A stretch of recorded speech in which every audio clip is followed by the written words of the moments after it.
ঢাকা মহানগরীতে ব্যাটারি চালিত অটোরিকশা চলাচলের দাবিতে রাজধানীর যাত্রাবাড়ীতে সড়ক অবরোধ করে বিক্ষোভ করেন চালক ও মালিকরা। সোমবার সকাল ৯টার দিকে যাত্রাবাড়ী ডেমরা সড়কের কাজলারপাড় এলাকায় এ বিক্ষোভ করেন তারা। এ সময় পুলিশের বাধার মুখে সড়ক ত্যাগ করতে বাধ্য হন বিক্ষোভকারীরা। তাদের মোকাবিলায় সাজোয়ান প্রস্তুত রাখা হয়। এদিকে ঢাকা চট্টগ্রাম মহাসড়কের মাতুয়াইল ইউটার্নের সামনে আরেক দল বিক্ষোভকারী জড়ো হতে দেখা যায়। এ সময় পুলিশের উপর বালু নিক্ষেপ করতে দেখা যায় বিক্ষোভকারীদের। তাদের সড়কে চলাচলকারী অটোরিকশা ভাঙচুর, ব্যাটারির তার ছিঁড়ে ফেলা ও চালকদের মারধর করতেও দেখা যায়। অবরোধের ফলে যাত্রাবাড়ী ডেমরা সড়কে যানবাহন চলাচল বন্ধ হয়ে যায়।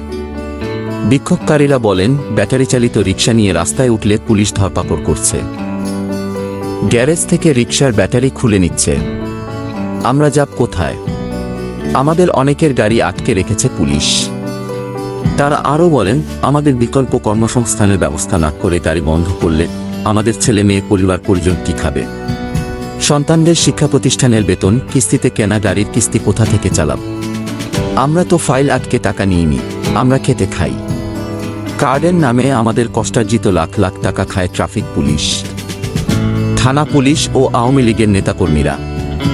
আমরা কাজ করে খাই এবং কাজ করব। আমাদের রিকশা বন্ধ করা হলে লাখ লাখ লোক বেকার হয়ে যাব। চুরি, ছিনতাই ও মাদক ব্যবসা বেড়ে যাবে। এদিকে হঠাৎ করে অটোরিকশা বন্ধের কারণে বিপাকে পড়েন অফিসগামী সহ সড়কে চলাচলকারীরা। তাদের গন্তব্যস্থানে পায়ে হেঁটে যেতে দেখা যায়। এ সুযোগে পায়ে চালিত রিকশা চালকরা 20 টাকার ভাড়া 50 টাকা নেওয়ার অভিযোগ রয়েছে। এ নিয়ে রিকশা চালকের সঙ্গে পথচারীদের বাকবিতণ্ডাও করতে দেখা গেছে।